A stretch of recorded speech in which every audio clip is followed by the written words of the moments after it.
Hello dreamers, welcome to Biomedicos. Myself Dr. Saurabh Bora, third year MBBS student from Jawaharlal Nehru medical college Ajmer.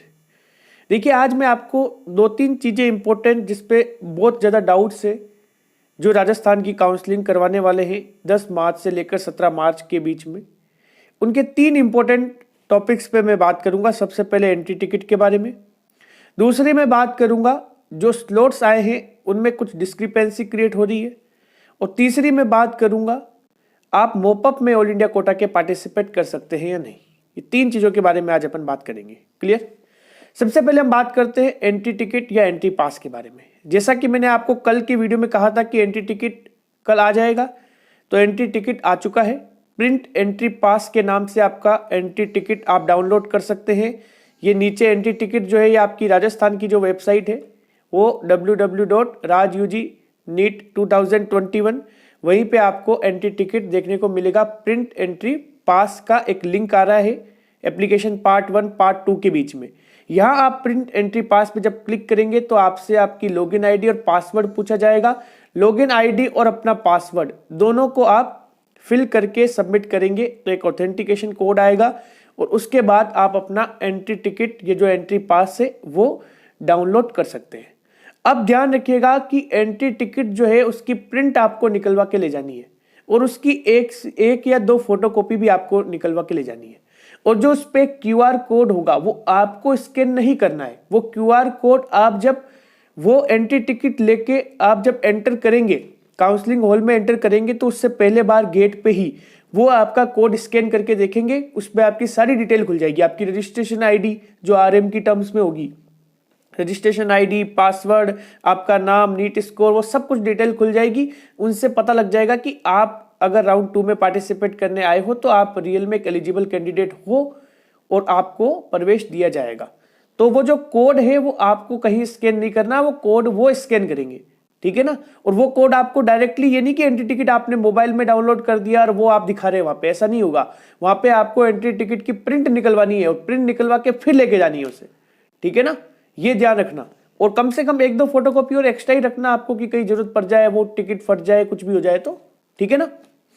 दूसरी discrepancy आपको जो आ रही है वो है स्लॉट की, क्योंकि जो 10 मार्च और जो 11 मार्च जो स्लॉट है वो बिल्कुल क्लियर है। 8 बजे से लेकर 2 बजे तक पहला स्लॉट, 2 बजे से लेकर शाम तक सेकंड स्लॉट।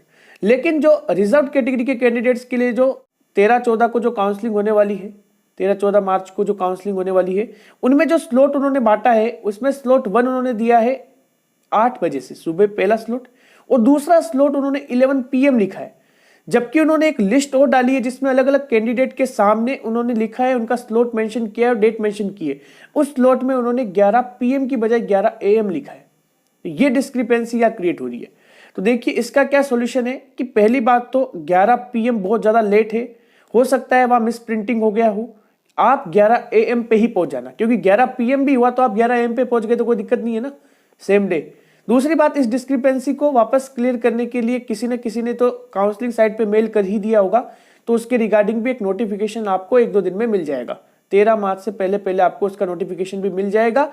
वरना अभी तक आपकी जो लिस्ट आई है और आपके नाम के आगे जो डेट और स्लॉट दे रखा है, जो टाइमिंग दे रखा है, जो कि 11 AM है, रिजर्व कैटेगरी के कैंडिडेट्स की बात कर रहा हूं मैं, तो उन्हें 11 AM पे ही पहुंच जाना है, 11 PM का वेट नहीं करना।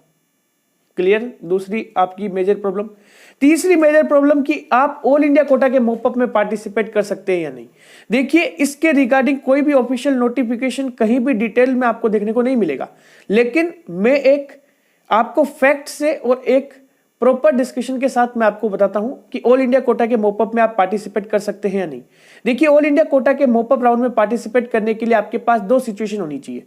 सबसे पहली बात, आपको कहीं से कॉलेज ना मिला हुआ हो, मतलब आपको कॉलेज मिला भी हुआ है तो आपने रिजाइन कर दिया हो। दूसरी सिचुएशन, आपके पास आपके डॉक्यूमेंट होने चाहिए। क्लियर। अब देखिए किस किस टाइप के कैंडिडेट्स है। ऑल इंडिया कोटा के फर्स्ट राउंड से आपको सीट मिल चुकी है, आपने सीट रिजाइन कर दी, अब मोपअप में पार्टिसिपेट कर सकते हैं।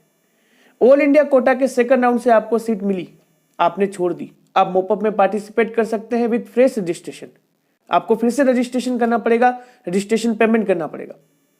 क्लियर।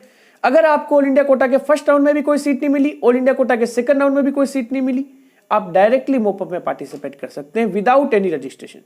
दिक्कत आ रही है स्टेट के कैंडिडेट्स को। देखिए, अगर आपको स्टेट के फर्स्ट राउंड से कोई सीट नहीं मिली, आप स्टेट के सेकंड राउंड की ऑफलाइन काउंसलिंग करवाने गए, वहां पे आपको सीट मिल गई, आपने वो सीट ले ली, अब आप मोपअप में पार्टिसिपेट नहीं कर सकते क्योंकि आप स्टेट के 85% कोटा की जो सीट है वहां के एमबीबीएस कैंडिडेट हो चुके हैं। अगर आपको स्टेट के फर्स्ट राउंड में सीट मिली, आपको स्टेट के सेकंड राउंड में कोई सीट मिल रही थी लेकिन आपने नहीं ली, तो आप स्टेट के फर्स्ट सीट जहां आप डॉक्यूमेंट पहले से सबमिट करवा चुके हैं वहां के कैंडिडेट हो, तो अब भी आप मोपअप में पार्टिसिपेट नहीं कर सकते। स्टेट के किसी भी कैंडिडेट को अगर मोपअप में पार्टिसिपेट करना है तो देखो, दो सिचुएशन है, या तो आपको स्टेट फर्स्ट से भी कोई कॉलेज नहीं मिला, स्टेट सेकंड से भी कोई कॉलेज नहीं मिला, आप ऑल इंडिया कोटा के मोपअप में पार्टिसिपेट कर सकते हैं क्योंकि आपके डॉक्यूमेंट आपके पास है और आपको कहीं से कोई कॉलेज नहीं मिला हुआ, ऑल इंडिया कोटा से भी और स्टेट से भी। समझ गए। दूसरी सिचुएशन, अगर आपको स्टेट के फर्स्ट राउंड में कॉलेज मिला हो, आप स्टेट के सेकंड राउंड की काउंसलिंग करवाने गए हो, डेफिनेटली सेकंड राउंड में भी आपको कॉलेज मिल रहा होगा, वो कॉलेज आप मत लो और साथ में ही आप स्टेट के फर्स्ट राउंड की जो भी सीट है उस सीट को भी रिजाइन करो और उस सीट को रिजाइन करने के बाद अपने डॉक्यूमेंट जहां आपने सबमिटेड है वहां से वो डॉक्यूमेंट लेके आओ, तब जाके आप मोपअप में पार्टिसिपेट कर सकते हो ऑल इंडिया कोटा के। समझ गए। इसका मतलब एक रिस्क है, आप अपने स्टेट के फर्स्ट राउंड की सीट भी छोड़ोगे, वो भी on the spot at your merit point, तब जाके आप ऑल इंडिया कोटा के मोपअप में पार्टिसिपेट कर सकते हो। वरना आप केवल राउंड 2 में कोई कॉलेज नहीं लिया आपने, स्टेट के राउंड 1 में आपको कॉलेज मिला हुआ है और आप सोच रहे हो कि मोपअप में पार्टिसिपेट कर सकते हो, तो नहीं। स्टेट के फर्स्ट राउंड में जो आपको कॉलेज मिला हुआ है और आप सेकंड राउंड में नहीं गए, तो आपके स्टेट के फर्स्ट राउंड की सीट ही मान्य होगी, वहीं से आपकी एमबीबीएस होगी। फिर आप मोपअप में पार्टिसिपेट नहीं कर सकते अंटिल आप उसका जो बॉन्ड आपने फिल किया है वो बॉन्ड पेमेंट नहीं कर देते। ठीक है, तो ये ध्यान रखना आपको कि मोपअप में पार्टिसिपेट करने के लिए सीधी सीधी सिचुएशन ये है कि आपके हाथ में आपके डॉक्यूमेंट्स होने चाहिए, फिर आप ऑल इंडिया कोटा के मोपअप में पार्टिसिपेट कर सकते हैं। अब मेरा एक सजेशन आपके लिए ये रहेगा कि अगर आपको स्टेट के फर्स्ट राउंड से कुछ नहीं मिला है, आप स्टेट के सेकंड राउंड की ऑफलाइन काउंसलिंग करवाने जाए, अगर आपको स्टेट के सेकंड राउंड की ऑफलाइन काउंसलिंग से कोई भी गवर्नमेंट कॉलेज मिल जाए, चाहे नया मिले चाहे पुराना मिले, आप ले लो, आप वो कॉलेज डेफिनेटली ले लो, मोपअप का वेट मत करो। समझ गए मेरी बात को। क्योंकि मोपअप, माना कि मोपअप में और नीचे तक काफी कॉलेज मिलेगा, काफी सारी सीट्स आएगी, लेकिन रिस्क बहुत ज्यादा है और मोपअप होते होते आप परेशान हो जाएंगे कि मोपअप राउंड कब होगा, कब रिजल्ट आएगा। आपके दिल में हमेशा टेंशन रहेगी कि हमारी अच्छी रैंक होने के बावजूद भी हमारे पास अभी तक कोई कॉलेज नहीं है। इसलिए आपको कॉलेज मिलता है तो आप ले लीजिए स्टेट कोटे के सेकंड राउंड से। क्लियर। दूसरी बात, फिर कौन से ऐसे कैंडिडेट है जिन्हें स्टेट के सेकंड राउंड में जाने के बाद अपने फर्स्ट राउंड की सीट को भी रिजाइन करके मोपअप में जाना चाहिए? तो ऐसे कैंडिडेट्स जिन्होंने पहले मैनेजमेंट सीट ले ली, स्टेट के फर्स्ट राउंड में कोई पेमेंट सीट ले ली या फिर कोई प्राइवेट सीट ले ली, अब उन्हें लग रहा है कि मोपअप में उनका चांस बन सकता है, क्योंकि मोपअप में डेफिनेटली आपको 19-20 हजार रैंक तक कॉलेज मिलेगा। जनरल, ओबीसी, ईडब्ल्यूएस की बात कर रहा हूं। तो आप आराम से क्या कर सकते हैं, उस मैनेजमेंट सीट को on the spot merit point पे आप उस सीट को रिजाइन कर सकते हैं, अपने डॉक्यूमेंट निकलवा सकते हैं और मोपअप में पार्टिसिपेट कर सकते हैं। तो जिन्होंने मैनेजमेंट सीट ले ली, अब वो चाहते हैं कि हम मैनेजमेंट सीट को छोड़ना और पार्टिसिपेट करना ऑल इंडिया कोटा के मोपअप में, ताकि आपको एक गवर्नमेंट सीट मिल जाए, तो वो ऐसा कर सकते हैं। ठीक है। अगर आपने प्राइवेट सीट ले ली और अब आपको प्राइवेट सीट छोड़नी है और आप चाहते हैं कि मोपअप में ट्राई करें ऑल इंडिया कोटा के, या नहीं हो मोपअप में भी नहीं मिले, तो आप नेक्स्ट ईयर की प्रिपरेशन करें, तो भी आप वहां पे मेरिट पॉइंट पे सीट को कर सकते हैं।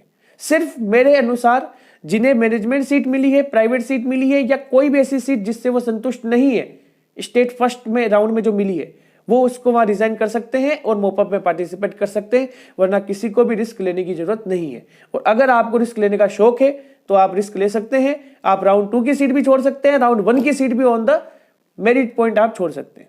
इस तरीके से काउंसलिंग की, राजस्थान की काउंसलिंग जो कि कल से स्टार्ट होने वाली है, उसके बारे में मैंने आपको सब कुछ बता दिया है, जो आपकी मेजर प्रॉब्लम्स आ रही है। बाकी राउंड 2 काउंसलिंग कैसे होती है पूरी डिटेल में पहले वीडियो में बता चुका हूं, और वीडियो का लिंक आपको डिस्क्रिप्शन में मिल जाएगा कि राउंड 2 की काउंसलिंग कैसे होती है। सीधी सी बात है, ऑफलाइन काउंसलिंग होगी। आपको अपनी मेरिट, स्टेट मेरिट के अकॉर्डिंग डेट और टाइम अलॉट हो चुका है। उस डेट और टाइम पे आप जाइए अपने डॉक्यूमेंट्स लेके, और वहां पे आपकी रैंक के अकॉर्डिंग आपको 50-50 के कैंडिडेट्स को बुलाया जाएगा और आपके सामने सीट मैट्रिक्स होगा। जिस कैटेगरी में आपकी सीट खाली हो, आप उस कॉलेज में वो सीट ले सकते हैं। ठीक है, इस टाइप से आपकी काउंसलिंग चलेगी। और भी आपको कोई भी काउंसलिंग रिगार्डिंग डाउट हो राजस्थान की काउंसलिंग के रिगार्डिंग, आप पर्सनली मुझे कमेंट सेक्शन में मैसेज कर सकते हैं, मैं रिप्लाई करने की पूरी कोशिश करूंगा। Thanks for watching the video, please like share and subscribe the channel.